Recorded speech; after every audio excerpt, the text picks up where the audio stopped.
The scene was a quiet living room in Troy, Missouri, where the festive warmth of the holiday season was shattered by a visceral, bone-chilling scream. On the floor lay Betsy Faria, her body bearing the marks of a rage so singular it defied initial logic, with more than 50 stab wounds suggesting a personal, frenetic hatred. Standing in the shadows of this tragedy was a woman who didn't look like a killer, a plain, helpful friend named Pamela Hupp. She was the one who drove Betsy home that night, the one who comforted the family, and the one who had quietly become the beneficiary of a $150,000 fortune just days before. It was the first act in a decade-long production where Pam didn't just witness deaths, she directed them. Your likes and comments help promote our videos, and please subscribe to Crime Queen if you appreciate high-quality true crime videos. Thank you. The story of Pamela Hupp does not begin with a flash of violence, but with the quiet, mundane rhythms of suburban life in O'Fallon, Missouri. To her neighbors, Pam was an unremarkable fixture of the community, a woman born in 1958 who had spent years working in the life insurance industry, a detail that would later drape the entire case in a layer of sickening irony. By the early 2000s, Pam was technically retired, living on disability payments following a series of neck and back injuries. She spent her days as a professional friend, the kind of person who was always available for a chat, a ride to the doctor, or a bit of local gossip. She lived with her husband, Mark, in a home that mirrored her public persona, orderly, predictable, and utterly safe. But beneath the surface of this Midwestern domesticity, Pam was a woman who understood the value of a human life better than most, specifically, how much that life was worth in a payout. In the same orbit lived Elizabeth Betsy Faria. Betsy was the antithesis of Pam's calculated stillness. She was vibrant, a mother of 2 daughters, and a woman who worked as a coordinator for a State Farm insurance office. In 2010, the Faria household was struck by a devastating blow. Betsy was diagnosed with breast cancer. The news sent ripples through her family, including her husband, Russ Faria. While Russ and Betsy had a marriage that friends described as occasionally turbulent, marked by the stresses of a middle-class life and the heavy weight of a terminal diagnosis, they were a unit. As Betsy's cancer progressed to stage 4, spreading to her liver and bones, the world around her began to narrow. It was in this space of vulnerability that Pamela Hupp began to expand her presence. Pam and Betsy had been co-workers years prior, but as Betsy grew weaker, Pam's role shifted from former colleague to indispensable confidant. She became the person who would drive Betsy to her grueling chemotherapy sessions when Russ was at work. She was the one who listened to Betsy's fears about the future and her children. To the outside world, Pam was a saint, a selfless woman dedicating her time to a dying friend. But for those watching closely, the dynamic was beginning to tilt. Pam wasn't just helping, she was hovering. She was inserting herself into the intimate, private crevices of Betsy's life at a time when Betsy was too exhausted to question the motives behind the kindness. The psychological landscape of this friendship was complex. Betsy, facing the reality of her own mortality, was looking for anchors. Pam, meanwhile, was meticulously studying the terrain. She knew the Faria family's routines, their financial stresses, and most importantly, their insurance policies. It's a chilling thought. While Betsy was fighting for every breath, Pam was reportedly eyeing the finish line.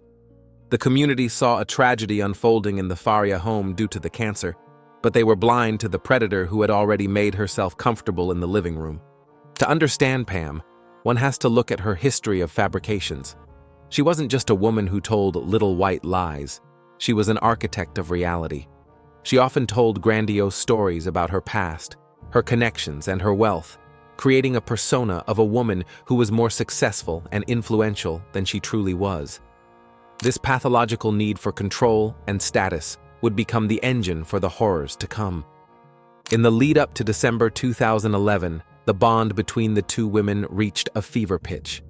Betsy began to trust Pam with secrets and decisions that should have belonged to her husband. It was a grooming process that was as subtle as it was lethal. By the end of 2011, the stage was set.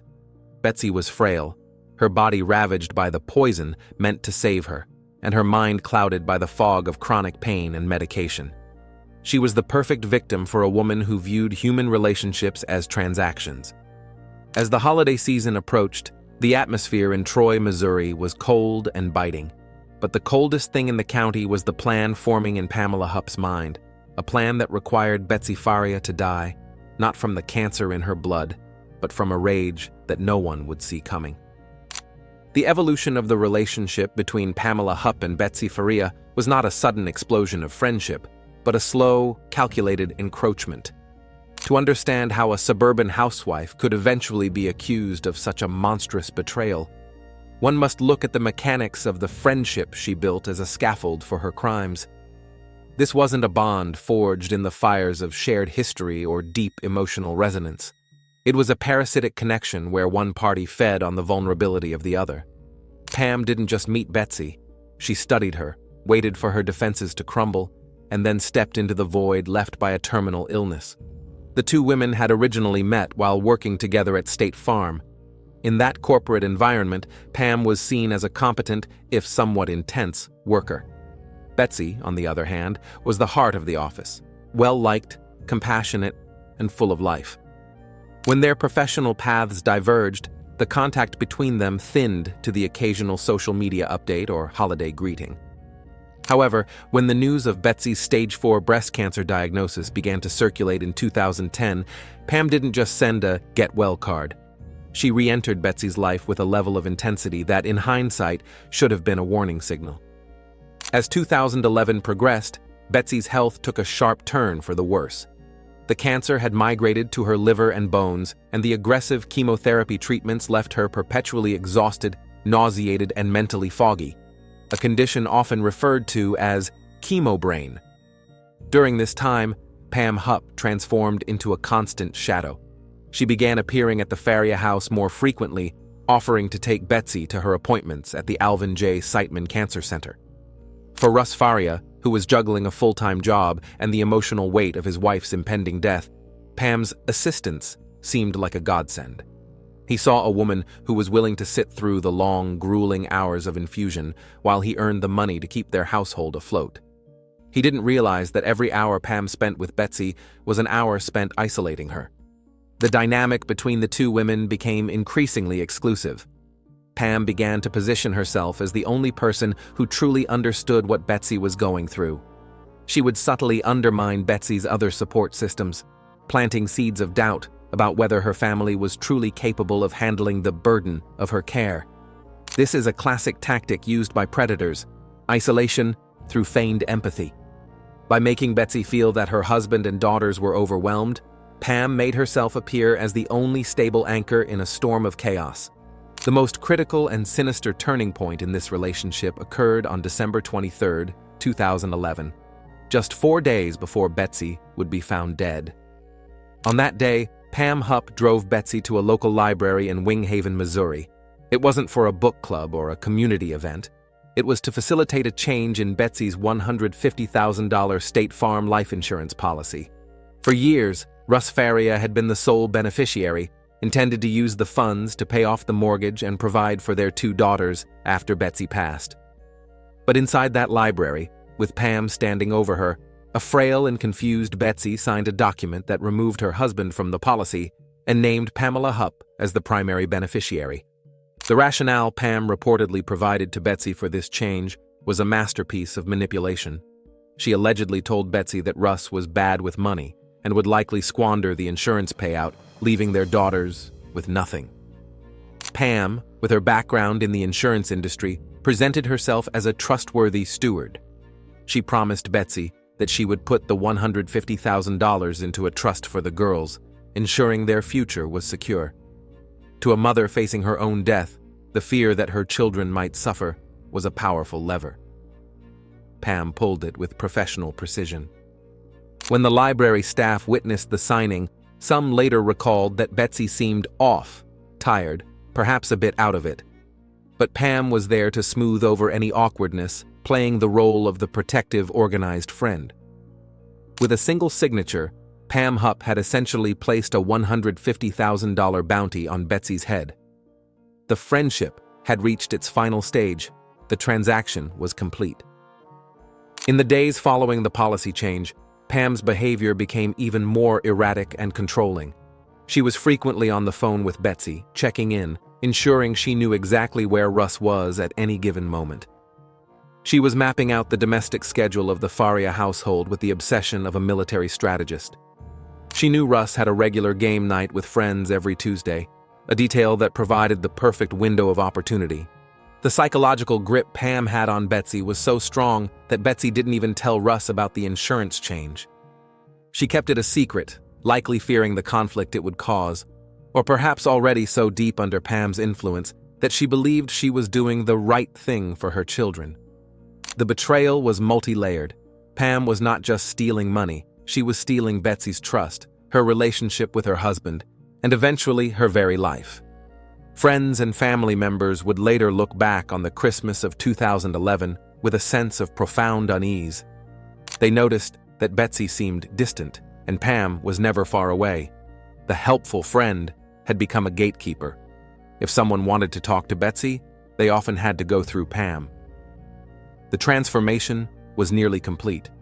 Pam had successfully replaced the image of a loving husband with the image of a saintly friend in the eyes of a dying woman. The relationship was no longer about support. It was about the countdown. Every conversation Pam had with Betsy in those final days was likely a probe, checking on Russ's location, checking on Betsy's strength, ensuring that the narrative she was about to write would have no witnesses. This wasn't a crime of passion. It was a crime of extreme, cold-blooded patience. Pam had waited for the cancer to do the heavy lifting of weakening Betsy, and now she was ready to step in and finish the job. As the morning of December 27, 2011 dawned, the friendship had served its purpose. Pam had the money in her name. She had the husband's schedule memorized. She had the victim isolated. The transition from the director to the executioner was about to take place. The tragedy of Betsy Faria was that she believed she was being cared for by a friend, when in reality, she was being prepared for a slaughter by a woman who saw her as nothing more than a six-figure check. The calculated nature of this relationship is what makes the Pam Hupp case so uniquely terrifying. It suggests that evil doesn't always come from the outside. Sometimes it knocks on your door, offers you a ride to the doctor, and holds your hand while it figures out how to destroy you. Pam didn't need to break into Betsy's life. She was invited in, and once she was inside, she began rearranging the furniture of Betsy's reality to make room for a murder. The final hours of their friendship were spent in a car, with Pam driving Betsy home after a chemotherapy session. Witnesses saw them together, the frail patient and the sturdy, helpful friend. To anyone passing by, it was a beautiful example of human kindness. In reality, it was a predator transporting its prey to the kill site. The mask of the best friend was still firmly in place, but behind it, the director was checking the lights, the camera, and the stage for the first act of a decade-long horror show. December 27, 2011, was a Tuesday, a day that should have been defined by the quiet, sluggish recovery typical for Betsy Faria following a chemotherapy session. Instead, it became the date of a meticulously staged slaughter. The weather in Troy, Missouri was bitingly cold, matching the clinical detachment of the woman who was about to turn a suburban home into a house of horrors. To understand the gravity of what occurred, one must follow the ticking clock of that evening, a timeline where every second was exploited by a director who had already rehearsed the scene in her mind. The day began at the Sightman Cancer Center. Betsy was undergoing another grueling round of treatment, her body already weakened by the stage 4 cancer that had spread to her liver and bones. Pamela Hupp was there, fulfilling her role as the dedicated friend. Around 5 p.m., Pam drove Betsy back to her mother's house in Lake St. Louis. Betsy had intended to stay there to rest, but Pam, ever the helpful advisor, suggested she go home to her own bed in Troy. It was a subtle nudge, a directorial note to move the lead actress to the correct stage. At approximately 7 p.m., Pam's silver SUV pulled into the driveway of the Faria home. This was the window of opportunity Pam had been tracking for weeks. She knew that every Tuesday night, Russ Faria went to his friend's house for a regular game night, a tradition that usually kept him away until at least 9 o'clock or 10 o'clock p.m. This gave Pam a vacuum of time, a period where no witnesses would disturb the production she was about to execute. According to Pam's later statements to the police, she walked Betsy inside, helped her get comfortable on the couch with a glass of water, and then left around 7:10 p.m. She even claimed to have called her husband at 7:14 p.m. to tell him she was on her way home, a classic attempt to establish an electronic alibi. But the physical evidence left behind in the house told a story far more visceral and chaotic than the sanitized version Pam offered. The attack on Betsy Faria was not a quick, clinical execution. It was an explosion of frenetic personal violence. Betsy was found with over 55 stab wounds. The sheer volume of the injuries suggested a blitz attack, one intended to overwhelm the victim before they could even process the threat. The killer had targeted Betsy's neck and torso with such force that the knife had reportedly notched her bone. In a detail that would later haunt investigators, the knife was left protruding from Betsy's neck. This wasn't just a murder, it was a statement of total destruction. But the most disturbing aspect of the crime scene wasn't just the violence, it was the staging. The killer hadn't just attacked Betsy. They had attempted to paint a picture for the first person who would walk through the door. Blood had been smeared in specific patterns, and a trail was created to suggest a domestic struggle. The director wanted the police to see a crime of passion, a husband losing his temper in a fit of rage, rather than a calculated assassination by a third party. While this carnage was unfolding, Russ Faria was miles away, sitting in a living room with 4 other men. They were eating pizza, playing games, and talking, completely unaware that their mundane Tuesday night was being used as the backdrop for a frame-up. At 9 p.m., Russ stopped at a nearby Arby's to grab food for his wife, thinking she would be hungry after her long day of chemo. He arrived home at approximately 9:40 p.m. The silence that met Russ when he opened the door was the first warning sign. The house was dark. When he walked into the living room, he found the light of his life extinguished in the most brutal way imaginable. Betsy lay on the floor in a pool of blood so vast it had begun to soak into the carpet. In his state of total shock and grief, Russ's mind couldn't even process the reality of a murder. He called 911 at 9:41 p.m., his voice a frantic, high-pitched wail of agony. He told the dispatcher that he believed his wife, despondent over her cancer diagnosis, had finally ended her own life. He didn't see the 55 stab wounds initially. He only saw the blood and the woman he loved gone. The first responders arrived to a scene of absolute devastation. They found Russ Faria out of control with grief, shaking, wailing, and unable to properly articulate what had happened. This raw, unfiltered emotion was exactly what Pamela Hupp had banked on. To the police, Russ's hysterical behavior didn't look like grief. It looked like guilt. It looked like a man who had committed a horrific act and was now putting on a show. The investigation began in the kitchen and living room, where the owner lay dead. Detectives quickly noted the inconsistencies. A suicide wouldn't involve 55 stab wounds, many of them in the back. This was clearly a homicide. And because there were no signs of forced entry, the police immediately pivoted to the person most likely to have access to the house, the husband. Pamela Hupp had played her part perfectly. By driving Betsy home, she was the last person to see her alive. She had positioned herself as the star witness before the police had even finished processing the body. While Russ was being interrogated in a cold room at the station, Pam was already beginning to weave her narrative. She spoke to the police with a calm, helpful demeanor that stood in sharp contrast to Russ's erratic behavior. She planted the seeds. Russ had a temper. Russ and Betsy had been arguing. Betsy was afraid of him. She didn't stop there. Pam mentioned the life insurance policy, but she didn't mention the change she had facilitated just 4 days prior. Instead, she let the police find that information on their own, knowing it would look like a motive for Russ. The director had set the stage.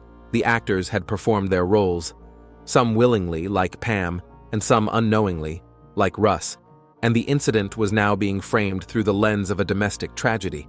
The sheer irony of the evening was staggering.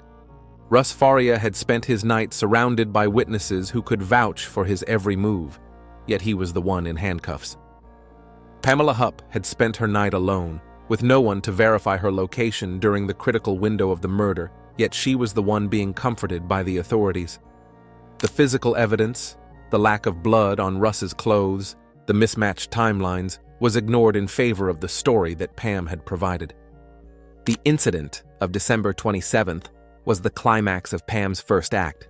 She had successfully transferred Betsy's $150,000 to herself and removed the only person who could truly challenge her. As the sun rose on December 28th, Betsy Faria was in a morgue, Russ Faria was in a jail cell, and Pamela Hupp was back in her orderly home, perhaps already contemplating the next scene in her long-form production of death. The community of Troy was left reeling, unaware that the real intruder hadn't broken a window to get in. She had simply been handed the keys. The horror of that night wasn't just the death of a vibrant woman, it was the precision with which her life was harvested. Every stab wound was a beat in a dark symphony composed by a woman who viewed human existence as a series of obstacles to be removed. The incident was over, but the investigation, the part where Pam would truly show her talent for manipulation, was only just beginning. The investigation into the death of Betsy Faria began not with a search for a killer, but with the confirmation of a target. In the eyes of the Lincoln County Sheriff's Department, the case was open and shut within the first hour.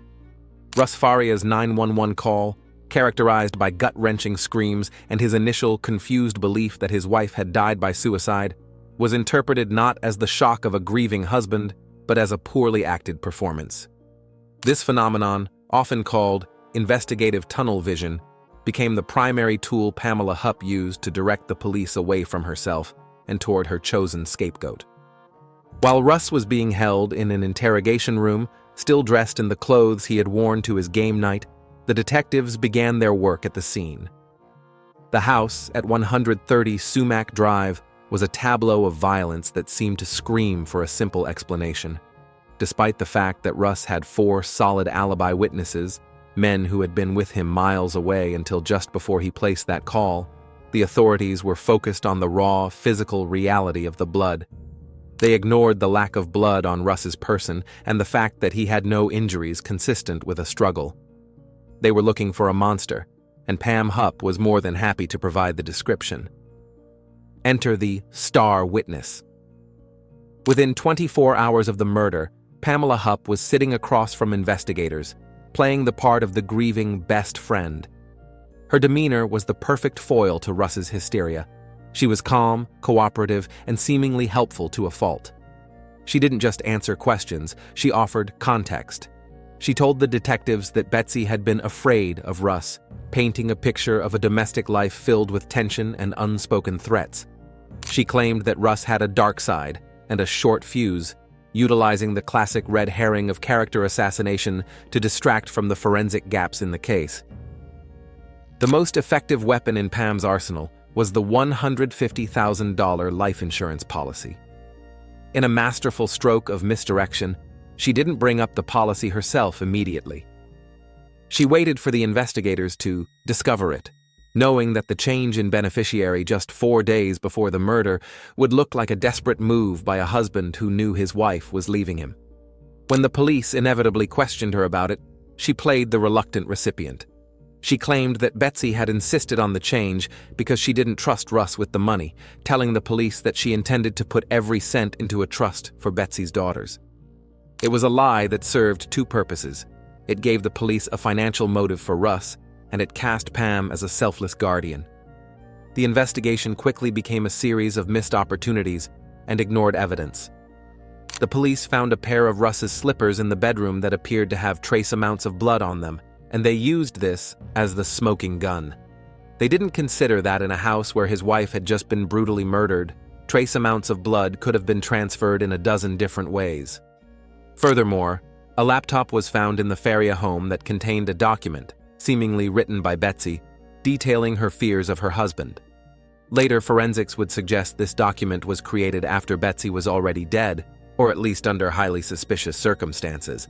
But at the time, the police treated it as a voice from beyond the grave. Pamela Hupp continued to direct the narrative from the sidelines. She checked in with detectives frequently, ostensibly to see if there was any news, but in reality, she was monitoring the progress of her frame-up. She even participated in a local walk for justice for Betsy, standing shoulder to shoulder with the family she was systematically destroying. The community, fueled by the information leaked from the investigation, quickly turned on Russ. Rumors swirled through the town of Troy. Russ was a deadbeat, a drug user, a closet-violent man who couldn't handle his wife's illness. In the vacuum of real information, Pam's act became the local truth. Despite the total lack of physical evidence linking him to the weapon or the act itself, and despite 4 witnesses placing him miles away, Russ Faria was arrested and charged with first-degree murder on the day after his wife's funeral. The investigation had succeeded in its primary goal. It had found a culprit. The fact that it was the wrong man seemed a secondary concern to a department eager to close a high-profile case. Pamela Hupp had directed her first major scene with chilling success. As part 1 of the investigation closed, the stage moved from the police station to the courtroom. Russ Faria sat in a jail cell, his world obliterated twice, first by the loss of his wife, and then by the betrayal of the system. Meanwhile, Pam Hupp remained the untouchable witness, the director who had managed to kill her friend and have the victim's husband take the fall. But every production has a flaw, and Pam's overconfidence was about to lead her to a second act that would eventually be her undoing.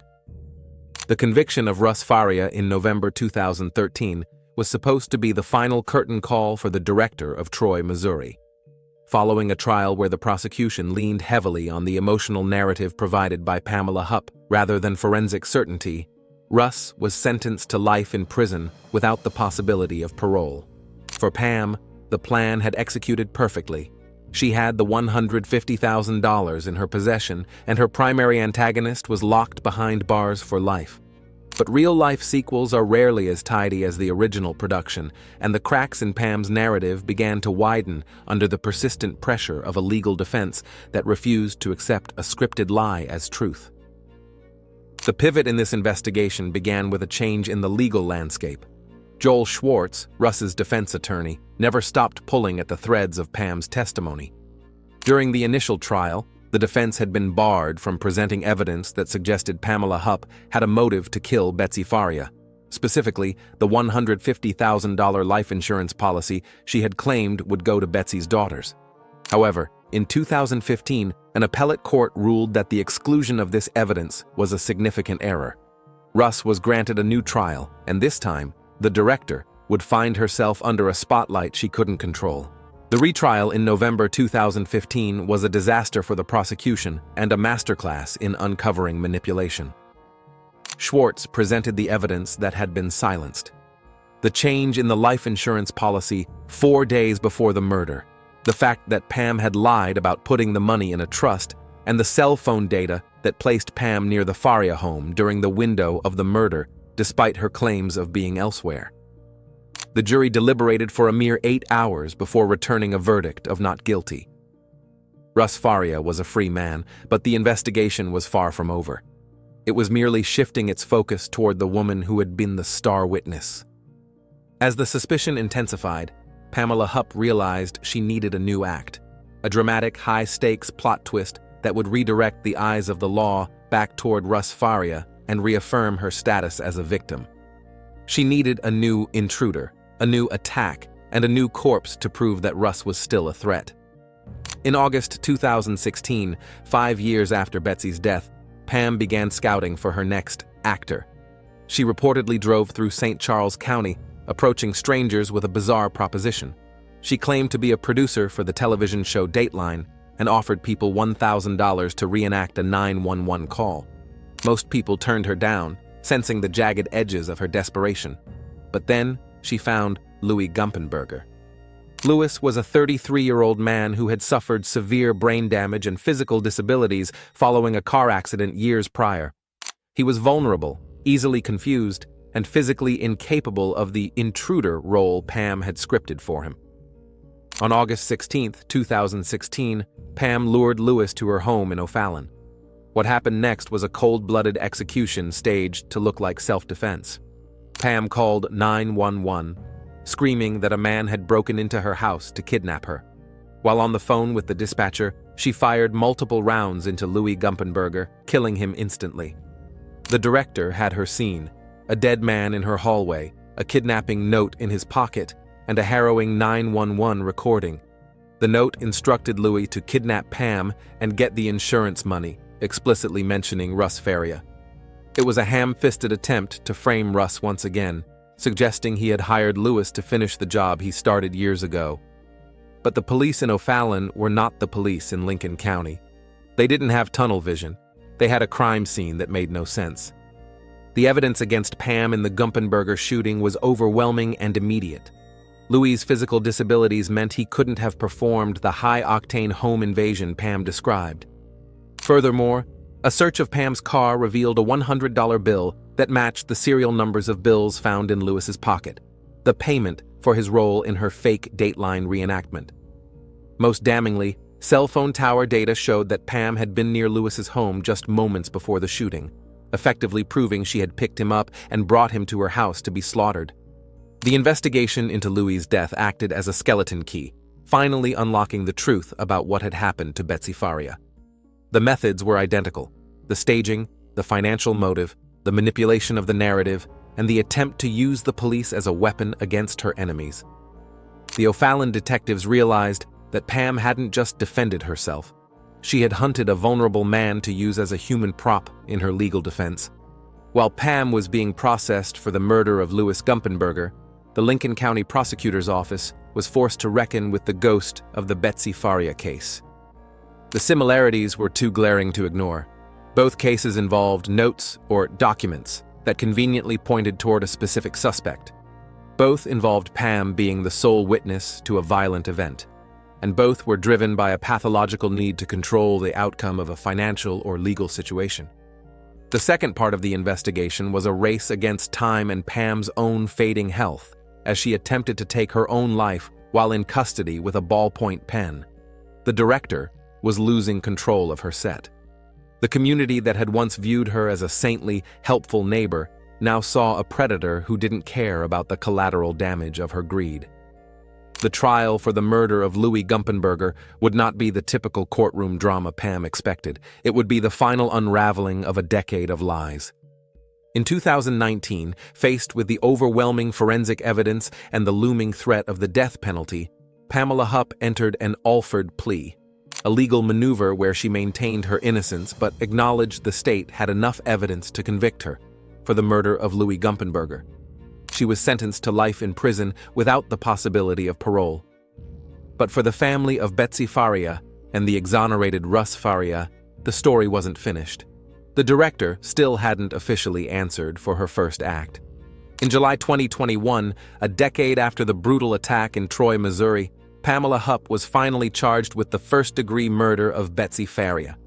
Prosecutors alleged that she had murdered her best friend for the insurance money and spent the next 10 years trying to cover her tracks with more blood. The investigation that had started with a grieving husband's wail on a Tuesday night had ended with a suburban housewife being revealed as one of the most calculating serial killers in Missouri history. The sequel had finally provided the justice the original had failed to deliver. The legal resolution of Pamela Hupp's decade-long production was as cold and calculated as the crimes themselves. After years of manipulating the narrative, the director finally ran out of scenes to shoot. In 2019, faced with the undeniable digital and forensic evidence in the Louis Gumpenberger case, including the $100 bills and cell tower data, Hupp entered an Alford plea. This allowed her to avoid the death penalty, while effectively spending the rest of her life behind bars for a murder she staged to frame an innocent man.